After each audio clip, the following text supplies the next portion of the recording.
What's going on, everyone? Welcome back to the channel, and in this video we're going to do things a little bit different. We're going to call this new segment Rants with Rob. Stay tuned.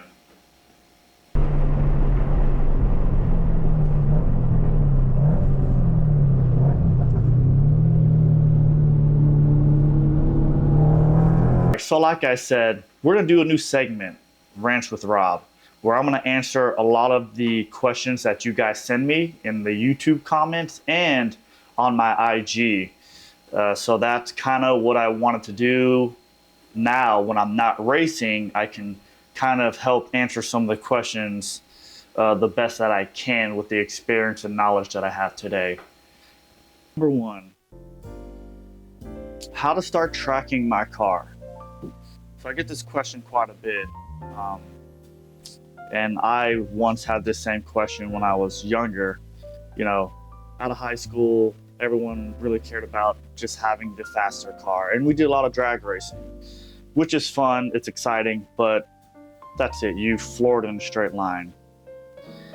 I got started watching some road racing stuff and to see what it's like, you know, driving at the actual limit. Like, it was fascinating to me, but I had no idea how to do it. I did some BMW events with a couple of friends and kind of got me hooked. I've done my multiple Skip Barber's schooling events, Road Atlanta, Sebring, and doing wheel-to-wheel racing was life-changing. So now I'm hooked. So now, how do I get to do more of this? So what I would do, what I recommend, is to just get on Google and do a quick search of, you know, track days. There's a bunch of them out there. You have the SCCA, you have NASA, you have Grid Life, you have, well, which I use quite a bit, is Performance Driving Group.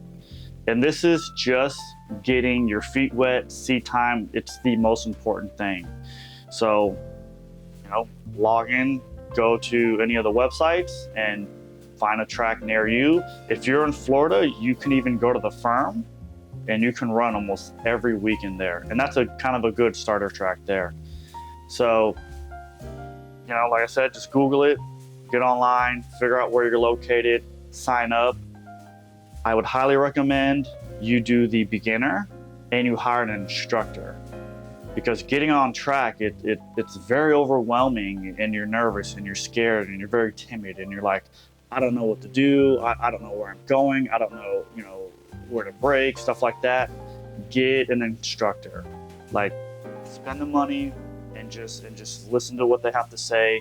Get with a good group, you know, ask me some questions. But that's what I would do. You know, find out where you want to track, sign up, get an instructor, and they're gonna make you fill out, you know, a form of, you know, make sure, you know, the car's good. You don't need a license, like a racing license or any of that. You're just strictly going for seat time, just behind the wheel and lapping your car. That's it. You're not racing, you're not competing. So that's kind of how you get started. That's what I did. It would be, even going by yourself, it's very overwhelming because you're kind of a stranger doing this new activity.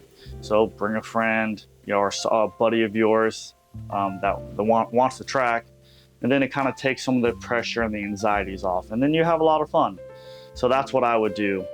The next thing I would do to track, you need a Snell approved helmet, not a DOT, you know, helmet, not a motorcycle helmet, none of those. It has to be Snell approved. And that's basically it. You're able to now go track your car. So question 2, what do I do once I'm tracking? Like, how do I set up the car to track?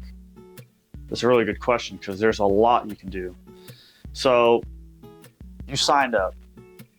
You're a couple weeks out from your track event. Now we got to get the car set up. So you're pretty much set up to go. You got your helmet, you know, you're set up, you got your instructor, you know where you're going when you're going. Now we got to get the car ready for it. Now, a lot of you guys watching my channel probably have a GR or something related to that. Few things you want. Good brake fluid, so we're gonna upgrade it to probably like a good mold tool, and some kind of track pad, not a race pad, but a good kind of heavy duty street pad, some light duty tracking. You know, I would go with something simple, Hawk, like an HP Plus. Just throw them on the front for now. You don't really need to do the rear if you're staying on stock suspension and stock tires. So we need fluid because we don't want to boil the fluid. The brakes are going to get hot, and that's the last thing you want, is to hit the brakes and they just don't respond, because you're going to freak out. You got the instructor with you, like it could go downhill really, really quick. So once you got the pads on and some fluid, I would recommend going to an alignment shop. And we're not going to get crazy, but we want to make sure your wheels are pointed straight.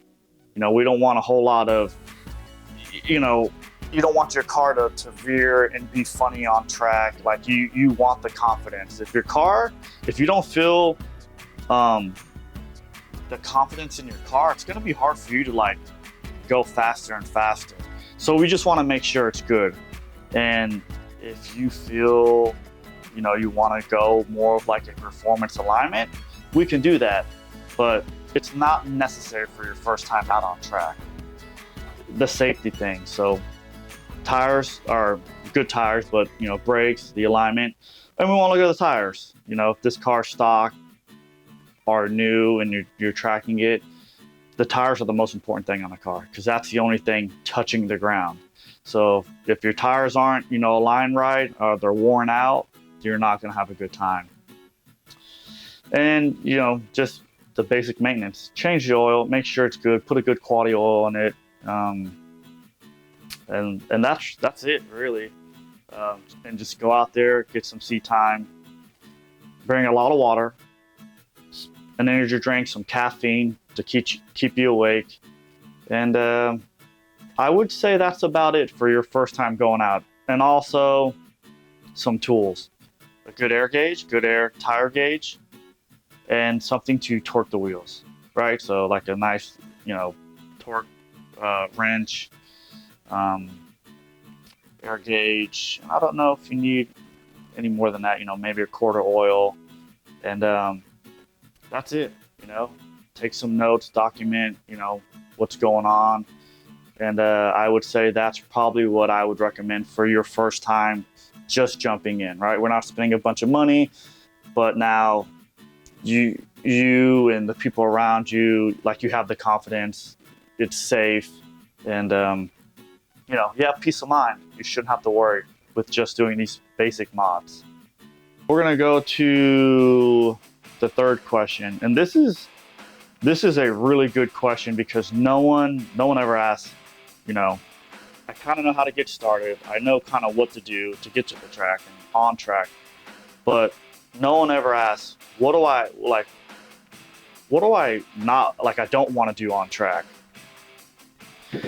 So you don't want to overdo it. If it's your first time, don't go out and say, well, I'm going to go buy some racing tires, some slicks, coilover suspension. I want to do all this stuff, put a big wing splitter, and just think you're going to go fast.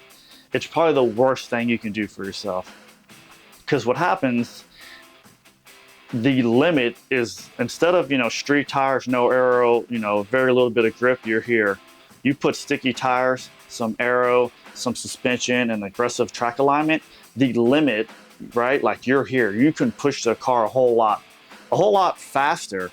And if your car's performance is here, but you're here, you're not doing anything. And then it's like false confidence in a way. I would say take it as stock as you can, with, you know, adding the brakes, and go and learn the limit. You know, you're going to hear the tires, and you want to hear them. You want to hear the tires squeal, right? But you don't want to make them scream. And when you have a good, like, slicks, they're not going to speak to you like that. And a sticky tire, it's just going to kind of hide your faults on track. So don't do that. Don't go out and throw a bunch of money into the car and just think, I just want to go so fast. You will get there. There's a time and a place for it. but not for your first, second time out. I don't do that. I think you're just going to hinder yourself long term. If this is something you want to do, evolve and grow into the car. Don't have this, really fast track beast, and then you're driving it like, under the limit. And a lot of us, we do, it's a lot to drive 10/10, but if you want to go faster on a racetrack, there's two things: the fastest line, and you got to drive at the limit. So don't overdo, don't overbuild, don't buy these sticky tires. You'll get there one day. Second thing I would recommend is, again, time and a place. But don't go on track and see that the guy in front of you did something, and then you go and do it. Don't say, oh, he can do it, I can do it. There's a time and a place for that. When you learn the limit and you understand the track and how to control the car, then yeah, follow somebody faster. Try to chase them down. You will probably go faster. But when you're learning, it's the worst thing you can do is to assume for a second that guy in front of me just took it at 80, 90 miles an hour, I can do the same. Because you can't. So don't think that. Because it's very easy to go around the racetrack a couple times. The instructor's going to say, hey, firm brake pedal, apex here, bring in the power, stuff like that. And then, a couple laps, a session or two, and now you feel like, oh, I can do this. This is easy. It's not, driving at the limit of grip, right? You're basically, if you're doing it right, you are flirting with chaos. You're literally on the edge, over the edge, into the wall. Under it, you're just driving slow. So you're dancing with chaos, and it takes, man, I feel like years for me to get where I am today. It's just hours on track, hours. And that's why people say seat time is the most important thing you can do. Yeah, it's fun and it's sexy to modify the car and go faster and watch your lap times go down. They're gonna go down each and every time you go out and you learn, and you keep getting closer to that limit. And then eventually, when you're always driving at the limit, your line's really good, and you can't go any faster, now we can start modifying the car. Now I need more grip, aero, better suspension. We'll pull weight out of the car. We'll do some performance mods. But until you can't go any faster on track and you're comfortable and you're like, oh, all right, this is kind of boring, it's slow. Now we can start to squeeze in the power and add some aero and more grip. And then now it's like we're learning it all over again, Sway bars, adjusting the suspension for, understeer or oversteer. There's so many different things, and you're not going to learn it in one weekend, a month. It's going to take a lot of seat time and different tracks, and watching people's lines and looking at different setups and just going out there and documenting everything. So those are probably the two main things that I would not do. Don't throw a bunch of money into the car, and don't just pretend because he did it, you can do it, because you can hurt yourself real fast doing that. And then after that, you're never gonna do it again.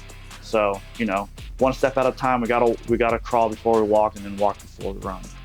So that would be it. All right, so this is not a question that any of you would even ask because you just don't know about it. So I'm gonna throw it in as a bonus because I think it's the most important thing, and that's called the string theory, people would call it, or the traction budget, or the traction circle. And this one, man, we're really gonna kind of go down a rabbit hole, but I think it would shed a lot of light, and I think people really need to understand what's going on with the surface and the tire. So we're just gonna call it traction budget, or the percentage. So you can only get 100% out of your tire just with anything. So if you have 100% of a tire that you're able to use its maximum grip. So the tire, with your wheel straight, you can give 100% braking and 100% throttle. because that's all we're doing. We're not steering the car, so I don't need any traction budget to steer or point the car where I need to do, whatever direction. I need to accelerate, and the car needs to brake. And we really want to do that in a straight line. So if your steering wheel is straight, you have 100% throttle, and you can have 100% brakes. I'm talking about as hard as you can hit the brake pedal. You can do that all day long, and it's highly recommended on track. But now what happens, let's just call it an average street car at 1G, right? So I can have 1G of braking. You're not going to have 1G of acceleration because you just don't have the horsepower there. That's where you're limited. But man, you can really hit 1G of braking. With a good set of tires, pads, you can hit it. But going through the corner, you can also hit 1G. But there's no way you're going to hit 1G of braking and 1G of turning because you just went past the budget. If I have 1G of grip and I'm using it all for the brakes, as soon as I turn the wheel, but I'm 100% in the brakes, well, that's what we call induced braking understeer. Because you can't ask more of the tire. You're telling the tire, I'm hard on the brakes, which is fine. The steering wheel is straight, you can do it. But as soon as you come into the corner and you're still hard on the brakes, what's gonna happen? You're gonna continue to go forward because you're telling the tire, I need 1G of braking, and now I need a half a G to turn it. Well, you're already past the limit. Won't happen. So how do we fix this? Trail braking. So I'm coming in my braking zone, I'm hard on the brakes, real hard. As soon as I start to turn that wheel, I need to release some of the pressure of the brake, and this is really important. So I'm asking for all the braking, but now I need to turn the car. I have to give up some of that braking, right? Some of that grip surface, that budget, I need to take away from the braking, and I need a budget to start to turn the wheel. And as I start to turn more, I need to release more, and release more as I'm turning more. And then eventually it'll be off the brake. But you can't ask more than that one grip. So how it looks, hard on the brakes. As I'm turning your foot, now this is the string theory. Picture the string on the bottom of the steering wheel and connect it to your pedals. As you start to turn, what happens? You're turning and you're lifting the string. You're lifting the brake pedal up a little bit. And the more you turn that wheel, the more you're gonna lift off the brake pedal. And that's how it should be. It should be as your hands and feet should be together. So hard, release, trailing the brakes. Eventually we're off the brakes, and as soon as you can go to power. So now, same thing goes for the back tires. We're turning, we've already pulled all the speed out we want. Now we want to go to power. If I'm here and I just mash the gas, well, now you're saying I need a G of acceleration and also a half a G to turn. If you have enough horsepower, oversteer, power oversteer, you're just gonna spin around. So if your steering wheel's here and you're off the brakes, I need you to squeeze. As you start to unwind, squeeze the power. As soon as you're here, wide open. But and with alignment and tires and downforce, it's not perfectly like that. We're just going the basics. So we're into the corner, we're at our apex, or maybe just before the apex, and we start feeding the power. And as I start to unwind, I want to hear the RPMs going up too. And it's got to be like this, power. And that's really important. Because what happens, people, we get excited, or you're chasing somebody and you're here and we're flooring it. Well, now we're wherever. You got to be smooth, right? Use all the track you can. Make the arc as wide and as smooth as you can get it. And that's how you want to be. I don't want to see none of this, because you overwhelm the tires, you overwhelm them, you have no grip. So, just be smooth with the car. And I know we're going at speed and you just get comfortable, be natural, but it's almost, I don't know, it's like playing an instrument. You just got to be nice and smooth, and the harmonics got to be there. Because if not, you're gonna upset the car, and you're gonna be mad. You can say, "Oh, this car, it understeers. This car oversteers. It sucks." Blah blah blah. The car's only gonna do what you tell it to do. So work on you as a driver. Just be smooth. You're gonna get fast eventually, but not when you're doing this and you're just upsetting the car. Nice and smooth. Like I said earlier, I want to hear the tires screeching, but don't make them scream, because then it's like, well, I'm turning the wheel, it's not turning.